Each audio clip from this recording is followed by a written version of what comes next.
All right, so you know how you sent over some research about fissured tongue? Yeah. Well, we are diving deep into that today. Those, you know those grooves that can be on your tongue? It's called fissured tongue, or grooved tongue, scrotal tongue, or polyclicated tongue. Right.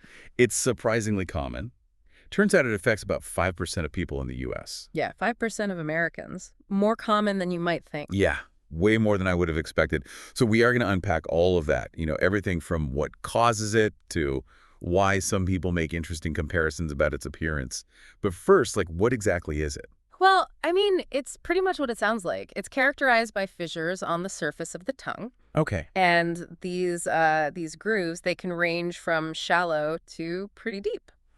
It might sound kind of alarming, but generally it's a harmless anatomical variation. So it's not really a disease. Exactly. It's not a disease. You can think of it more like a unique feature, like having freckles or a certain hair color. Okay, so just a quirk then. Yeah, pretty much. And in most cases, it doesn't really cause any problems. That's good. That's reassuring. Yeah. So the research that you sent over mentioned that it's more common than people think. You said about 5% of Americans. Yeah, about 5%. And it actually becomes even more common as we age. Oh, really? Yeah, so you might not even notice it when you're younger, but chances are those grooves, they're going to become more prominent as you get older. Interesting. So it's something that kind of develops over time. It can, yeah. So you know how we were talking about those grooves? Uh-huh. The research mentioned that they can actually get pretty deep. What's the range we're talking? Well, they can be up to 6 millimeters deep. Wow. Which is, yeah, it's pretty significant. And sometimes the fissures, they can actually connect and divide the tongue into smaller sections. Oh. And it's typically most visible on the middle third of the tongue. I see. So if they get that deep, I can imagine that might make it hard to keep your tongue clean. You're exactly right. Food could get trapped in there. Yeah. Could that lead to, oral hygiene issues? That's a great point. While fissured tongue itself isn't a problem, those grooves can make it harder to keep things clean. Right. Food can get stuck, debris can get lodged in the fissures, and that can lead to things like bad breath or an increased risk of tooth decay. Oh, wow. So, good oral hygiene is even more important if you have fissured tongue. Absolutely. Gentle brushing, tongue scraping, using mouthwash, those can all really help prevent any potential complications. That makes sense. So, speaking of complications, the research also mentioned some interesting associations with other conditions. Yes. One that caught my eye was geographic tongue. Is there a connection there? There is. Geographic tongue is another benign condition that often occurs alongside fissured tongue. Oh, okay. It's characterized by these smooth red patches on the tongue that can change in shape and location over time. So it's you could have fissures and those red patches all on the same tongue. Exactly. Wow, that's quite a unique landscape. Indeed, it's fascinating how these seemingly unrelated conditions can coexist. Yeah. And speaking of fascinating connections, there's another one that's particularly interesting. It's called Melkersson-Rosenthal syndrome. Okay. That one sounds a little more serious. Yeah, it is. It's a rare neurological disorder. Oh, wow. And it's characterized by recurring facial swelling, often around the lips. Okay. And sometimes even facial paralysis. And, you guessed it, fissured tongue is a common symptom. Wow, that's unexpected. Why would a tongue condition be associated with a neurological disorder? That's a great question. Researchers are still trying to figure out exactly what's going on. It's possible that there's an underlying inflammatory process that's affecting both the nervous system and the tongue, or maybe there's a shared genetic predisposition. So there's still a lot to learn about the underlying causes of fissured tongue. Absolutely. Yeah, it's a complex puzzle, and we're only beginning to put the pieces together. And speaking of genetics, there's another interesting connection. A high percentage of individuals with Down syndrome also have fissured tongue. Oh, really? Yeah. Huh. So that suggests a strong genetic component then. It really does. Okay. So genetics plays a role, but what about environmental factors? Could they contribute to the development of fissured tongue? That's another area where more research is needed. Okay. Some studies have suggested possible links between fissured tongue and things like smoking or vitamin B12 deficiency. Smoking and vitamin B12, those are pretty different things. They are. How would those be connected to fissured tongue? Well, with smoking, the thought is that the chronic irritation from the smoke could contribute to the development of fissures. Okay. And as for vitamin B12, well, it plays a vital role in cell growth and development. So a deficiency could potentially impact the health and structure of the tongue. Interesting. So it sounds like there could be multiple things that cause this. Yeah, that's right. It's likely a mix of genetic predisposition, environmental factors, and probably other variables that we haven't even discovered yet. Wow. So if someone's listening and they've never looked at their tongue before, and then they look and they see these fissures, how do they know if it's just a harmless variation or something more serious? Well, the good news is the diagnosis is usually pretty straightforward. Oh, okay. A dentist can typically identify it just by looking at your tongue during a routine checkup. So no special tests or anything. Usually not. They might ask you a few questions about your symptoms or medical history, but typically that's all it takes. That's reassuring. Okay. So you don't have to like rush to a specialist or anything if you just happen to see those grooves on your tongue. Right. Now, as far as treatment goes, is there anything that could be done to like smooth out those fissures? In most cases, no treatment is necessary. Okay. Like we've been talking about, it's usually harmless. The key is just maintaining good oral hygiene to prevent any issues. So just like brushing and tongue scraping and mouthwash, that kind of thing? Exactly. Yeah. And if you do experience any discomfort or irritation, your dentist can definitely help you address those symptoms. That makes sense. But I am curious, are there any like emerging treatments, anything beyond those traditional methods we've been talking about?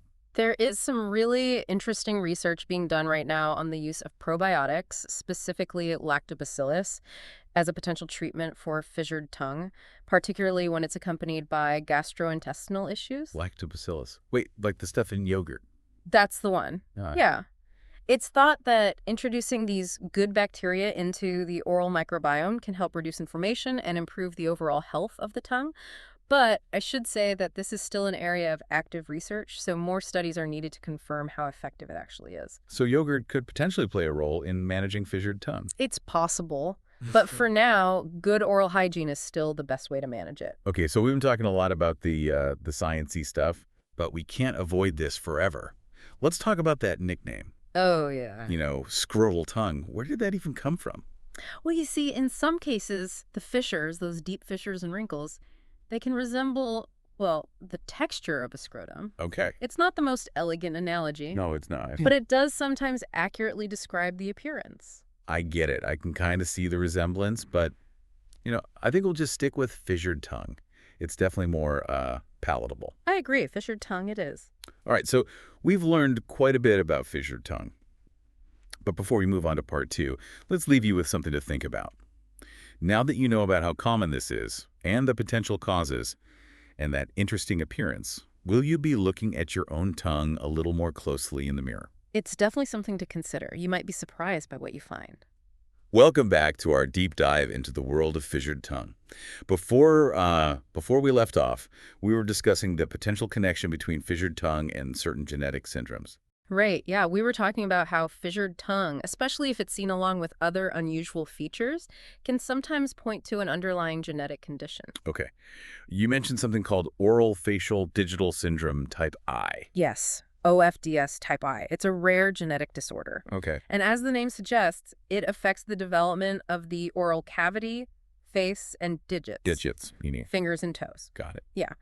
And it's caused by mutations in specific genes Okay. that are involved in something called cilia function. Cilia function. So cilia are these tiny hair-like structures found on the surface of a lot of cells. Oh. And they play a really important role in all kinds of biological processes. So this OFDS type I affects like multiple systems in the body then. Exactly. So in addition to fissured tongue, people with OFDS type I might have other oral abnormalities. What?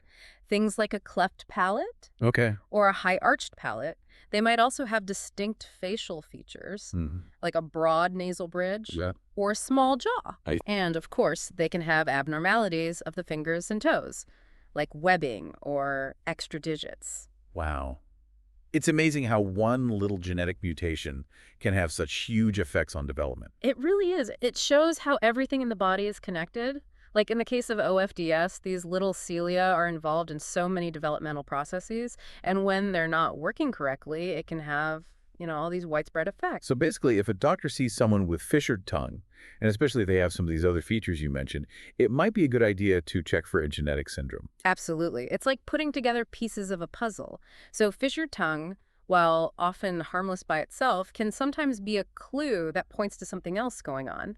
So it's more than just a funny-looking tongue. Right, it could mean there's something more serious happening. Okay, let's switch gears for a minute and talk more about those potential connections we mentioned before with smoking and vitamin B12 deficiency. Those seem pretty interesting. Yeah, for sure. Let's start with smoking. So we need more research to be sure about the connection, Uh-huh. but there's a logical reason why smoking might lead to fissured tongue. Okay. The chemicals in cigarette smoke, we know they irritate and damage oral tissues. Right. And this chronic inflammation could mess with the normal structure of the tongue's surface. And lead to those fissures. Exactly. So it's not just your lungs that are affected by smoking. Nope. Pretty much every system in the body is negatively impacted by smoking. And the mouth is no exception. Yeah, that makes sense. Mm. Okay, what about that vitamin B12 deficiency? Okay, so vitamin B12 is crucial for cell growth and replication all over the body, Right. including those cells that make up the surface of the tongue. Yeah. So if there's a deficiency, these cells might not be able to regenerate and repair as well as they should. Ah. And that could lead to structural changes in the tongue, like fissures. So it's like the tongue isn't getting what it needs to stay healthy. Yeah, basically. Yeah. And that could make it more prone to damage. Wow. The more we talk about fissured tongue, the more I realize there's to it. I know. It's really fascinating, isn't it? Every time we find an answer, it just leads to more questions. But that's what makes science so cool. Every new study brings us closer to understanding the bigger picture. Okay, so let's get practical for a second. What would you tell someone who just realized they have fissured tongue? What should they do? First of all, don't freak out. Like we've said, it's usually totally harmless. The main thing is to keep up good oral hygiene. That's the best way to prevent problems with food getting stuck in those grooves. Right, so brushing, tongue scraping, mouthwash, all that. Exactly. Okay, but what if someone finds tongue scraping really uncomfortable? Like they just can't get used to it. Are there any other options? Yeah, I get that some people find tongue scraping kind of awkward. If that's the case, just focus on brushing your tongue gently with a soft toothbrush. And rinsing with antiseptic mouthwash can also help a lot. So there are alternatives if someone can't handle the tongue scraper. Yeah, definitely. Okay, good to know. Now, what about those new treatments we talked about? Any updates on those? Yeah, so the research on using probiotics, specifically lactobacillus, as a potential treatment for fissured tongue, it's still going strong. And the results so far are looking promising. Okay. The idea is that by adding these beneficial bacteria to the mouth, we can make a more balanced environment that could help reduce inflammation and improve overall tongue health. So it's not just about getting rid of bad bacteria, but also about adding good bacteria. Yeah, exactly. It's like, taking care of a garden. You want to get rid of the weeds and make sure the good plants are thriving. It's the same idea with the bacteria in your mouth. That's a great way to put it. Thanks. Of course, more research is needed, but it's definitely an exciting area to watch. It seems like we've covered a lot of ground already. But there's still so much to learn about fissured tongue, huh? There is. In the last part, we'll dig into some of the newest research on treatments. All right. And talk about what the future might hold for managing this rather interesting condition. So stay tuned for that. Welcome back to our deep dive on fissured tongue. So before we left off, we were talking about the potential for probiotics as a treatment. Are there any other promising research avenues for fissured tongue? Well, yeah, besides probiotics, researchers are looking into other ways to treat fissured tongue, Yep.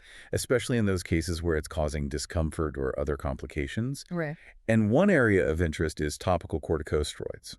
Okay, so those are, what are those again? They're medications that can help reduce inflammation and irritation. So like applying a cream or an ointment right on the tongue, would that help to smooth out the fissures?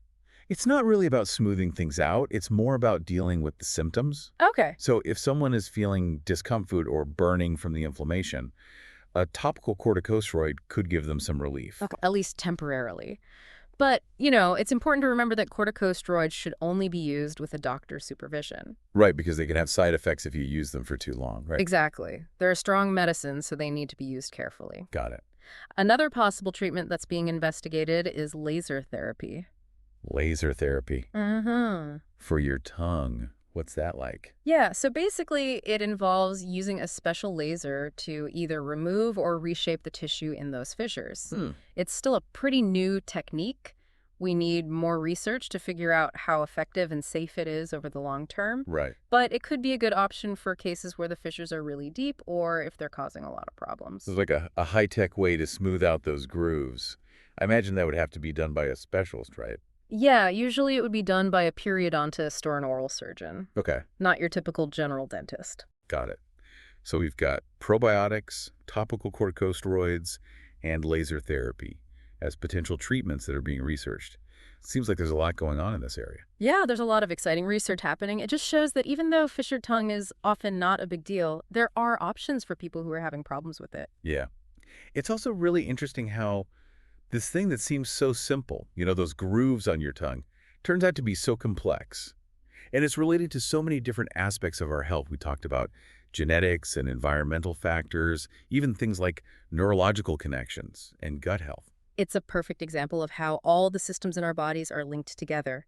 And it's a good reminder that we need to look at healthcare holistically. It's not just about treating individual symptoms, it's about the whole person. Well said. I think that's a great place to wrap things up. We covered a lot of ground in this deep dive on fissured tongue. We talked about what it looks like, how common it is, what might cause it, and even those surprising connections to other health conditions. And we talked about some practical tips for managing it and looked ahead at some promising new treatments that might be available in the future. Hopefully you learned something new, and maybe you even have a new appreciation for just how amazing our bodies are, I hope so. even down to our tongues. Yeah. And keep asking questions, keep being curious, and keep learning new things about your body. That's great advice. Well, until next time, happy exploring.